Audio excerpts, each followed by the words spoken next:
कौन सा पाठ है आज हमारा? मैं और हॉकी। हॉकी तो हॉकी हमारे देश का राष्ट्रीय खेल है। जैसे हमारे देश का राष्ट्रीय पशु क्या है? बाघ। और राष्ट्रीय पक्षी? राष्ट्रीय फूल? और राष्ट्रीय फल? और राष्ट्रीय मिठाई? जलेबी। और राष्ट्रीय भोजन बताया था मैंने उस दिन। राष्ट्रीय भोजन क्या है बताया था उस दिन, क्वेश्चन आंसर में डाला था, खिचड़ी। ठीक है, तो वैसे ही हमारे देश का जो राष्ट्रीय खेल है वो है हॉकी। तो देखते हैं, चलो। हॉकी हमारे देश का राष्ट्रीय खेल है। इस खेल को ओलंपिक प्रतियोगिता में भारत प्राय विजयी होता है। अंतर्राष्ट्रीय प्रतिष्ठा प्राप्त हॉकी खिलाड़ी कुंवर दिग्विजय सिंह बाबू ने हेलेंस्की फिनलैंड में हुए हॉकी मैच का संस्मरणात्मक परिचय दिया है। तो ये किसने बताया इस पाठ के, जिसके बारे में, इस किस्से के बारे में, जो हमारे हॉकी खिलाड़ी थे कुंवर दिग्विजय सिंह ने। ठीक है, देखते हैं, चलो आगे। बहुत से लोगों का ऐसा विचार है कि खेल कूद से समय नष्ट होता है और स्वास्थ्य के लिए व्यायाम कर लिया जाए यही काफ़ी है, पर यह ठीक नहीं है। खेल कूद से स्वास्थ्य तो बनता है, साथ ही साथ मनुष्य कुछ ऐसे गुण भी सीखता है। कैसे गुण सीखता है? जिनका जीवन में विशेष महत्व होता है और जो व्यायाम से प्राप्त नहीं हो सकते, जैसे घमंड न करना, ठीक है, हारने में साहस न छोड़ना, दूसरे से चोट लग जाए तो उसे सहन कर लेना, विशेष ध्येय के लिए नियम पूर्वक कार्य करना आदि। लोग सफलता न पाने पर साहस छोड़ बैठते हैं और दोबारा प्रयास नहीं करते, परंतु खिलाड़ी ऐसा नहीं करता। हार के बाद वह प्रयास करता रहता है कि हारी हुई बाजी जीत लेता है। ठीक है, जब हम हार के नहीं छोड़ने के, अपना साहस नहीं छोड़ने के और प्रयास करते रहेंगे, ठीक है, तो हम हारी हुई बाजी भी जीत सकते हैं। जैसे जब मैं तुम्हें खेल खिलाती हूँ तो तुम सोचते हो यार ये वाली टीम जीत गई, हम जीत जाते, मैम एक बार और करा दो, तो तुम्हारे मन में होता है ना कि इस बार तो हम जीत ही जाएंगे। तो वैसे ही खिलाड़ी के मन में होता है। आगे देखते हैं। दृढ़ संकल्प द्वारा अपने देश की सेवा का मेरा स्वप्न उस दिन पूरा हुआ जिस दिन मैं हेलेंस्की के मैदान में हॉकी टीम को अंतर्राष्ट्रीय ओलंपिक में जिता सका। उस दिन के जन गण मन का मधुर वादन आज कई वर्षों के पश्चात भी मेरे कानों में गूंज रहा है। क्या बताया कि जब टीम जीत गई थी तो जनगण मन क्या है हमारा? राष्ट्रगान। तो राष्ट्रगान गाया गया था और उसकी गूंज जो है आज भी मेरे कानों में गूंज रही है। यूँ तो खेल मेरे सारे कुटुंब को प्रिय है, परंतु यह कहना भी आवश्यक है कि मेरे पिता स्वर्गीय राय बहादुर रघुनाथ सिंह खेल में विशेष रुचि रखते थे। क्या नाम था इनके पिताजी का? राय बहादुर रघुनाथ सिंह। Very good.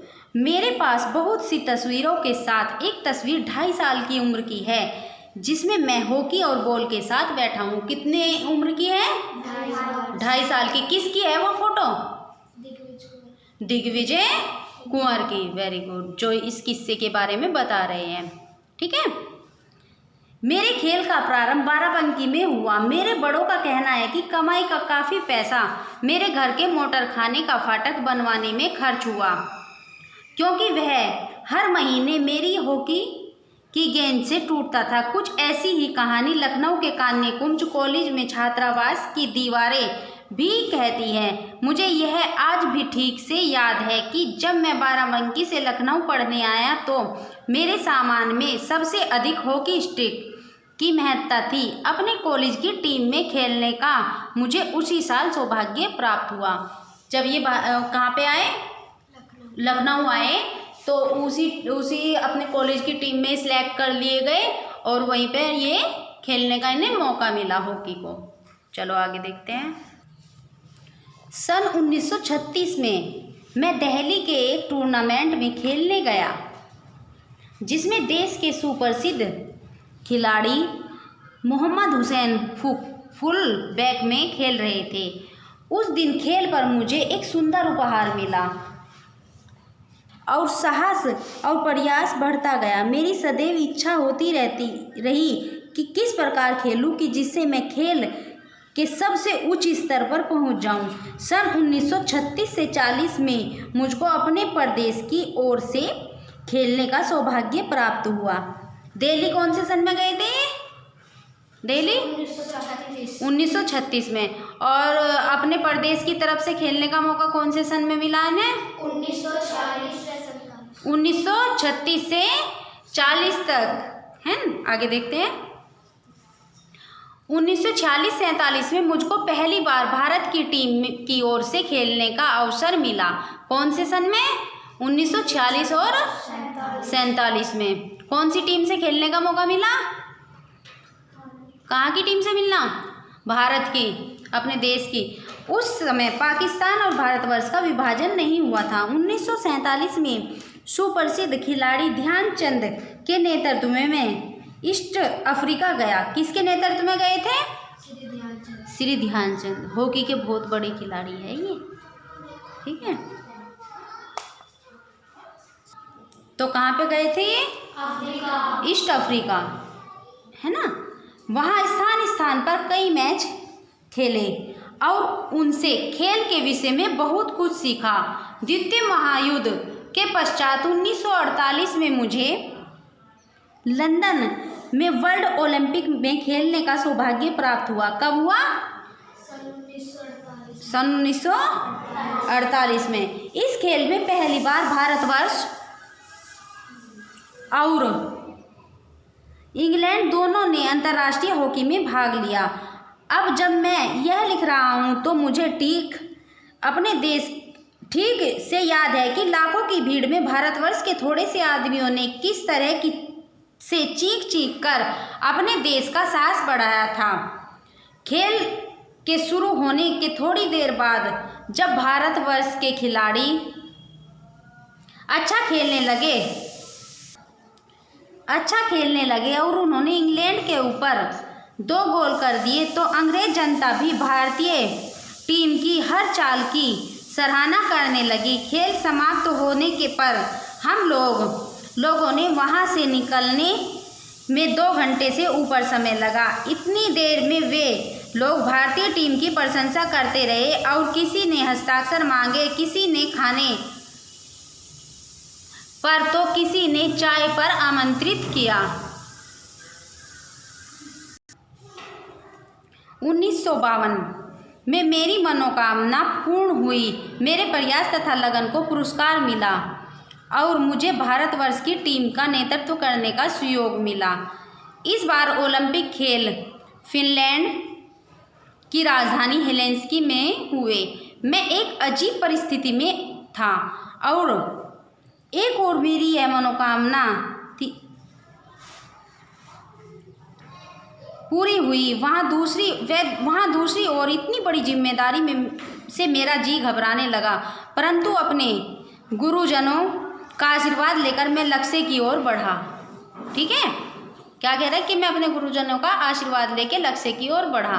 कुछ दैनिक पत्रों ने यह घोषणा की कि शायद इस बार भारत विजेता न हो, पर इन बातों पर से हम लोगों का साहस न छूटा, लगन अवश्य बढ़ गई। हेलेंसिकी में बहुत ठंडक पड़ती है, इसलिए 20 दिन पहले ही हम लोगों ने टीम डेनमार्क की राजधानी कोपेनहेगन पहुंच गई। इसके पश्चात हम लोग हेलेंसिकी पहुंचे। इस देश में अजीब बात है, गर्मी में यहाँ 20 घंटे के दिन रहता है और 4 घंटे थोड़ा सा अंधेरा, और इसके ठीक विपरीत यहाँ जाड़े में लंबी रातें और छोटे दिन होते हैं। हम लोगों को परिस्थितियों के अनुसार अपने को ढालने में कुछ समय लगा। गर्मी में कितने घंटे का दिन होता है? 20 घंटे का। और रात कितने घंटे की होती है? 4। और सर्दियों में इसके विपरीत होता है, लंबे दिन होते हैं और रातें छोटी होती हैं। लंबी रातें होती है और दिन छोटे होते हैं। आगे देख,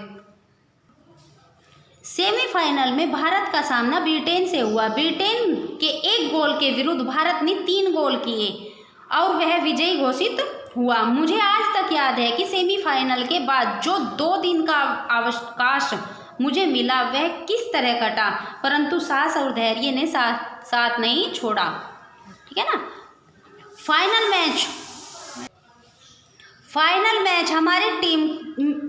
मैच में हमारी टीम का मुकाबला नीदरलैंड की टीम से हुआ।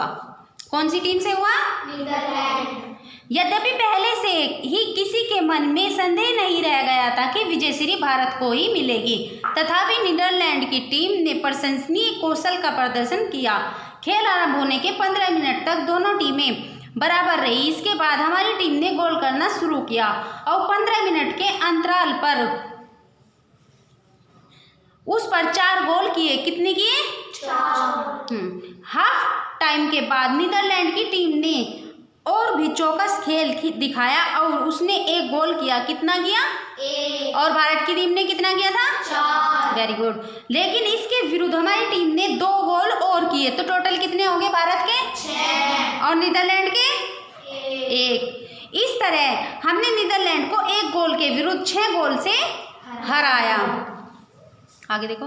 प्रेक्षकों का कहना था कि हमारी टीम का विजय का सबसे बड़ा कारण गेंद पर हमारा नियंत्रण था। हमारे खिलाड़ी गेंद को वश में करके उसे खेल ड्रिबल करते या पास देने में ही दक्ष नहीं थे, बल्कि दूसरों से प्राप्त गेंद को भी वे बड़ी शीघ्रता और कुशलता से अपने नियंत्रण में कर लेते थे।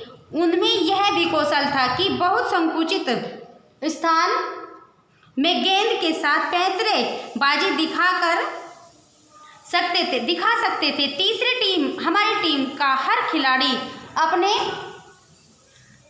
स्थान के महत्व को समझता था और उसे प्रतिरक्षा और आक्रमण के मौके की पूरी पहचान थी।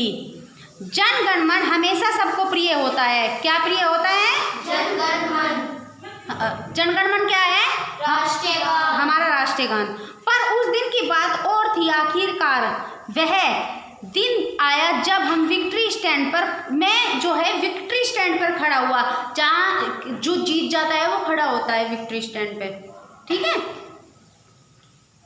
मैंने अपने भाग्य को सराहा कि हॉकी में विश्व विजयी होने के भारत के गौरव की मैं रक्षा कर सका। उस दिन मुझे यह विश्वास हो गया कि यदि मनुष्य अपना धैर्य और साहस न छोड़े और निरंतर प्रयास करता रहे तो वह अपने लक्ष्य को प्राप्त कर सकता है। क्या कर सकता है? कि यदि धैर्य न छोड़े तो क्या प्राप्त कर सकता है? अपने लक्ष्य को प्राप्त कर सकता है। स्वदेश लौटने पर मुझे पद्मश्री की उपाधि मिली, जिसे मैं अपने जीवन की अमूल्य निधि मानता हूँ। जब हम अपने देश में लौट गए तो देश में आगे पद्मश्री का पुरस्कार जो उपाधि थी वो मिली। किसको मिली? कुंवर दिग्विजय सिंह को। तो ये था हमारा पाठ का क्या नाम था हमारे? मैं और हॉकी। ठीक है। कैसा लगा? अच्छा। तुम इसे अच्छे से पढ़ो, जहाँ से समझ में ना आए मेरे से पूछ लो। ठीक है।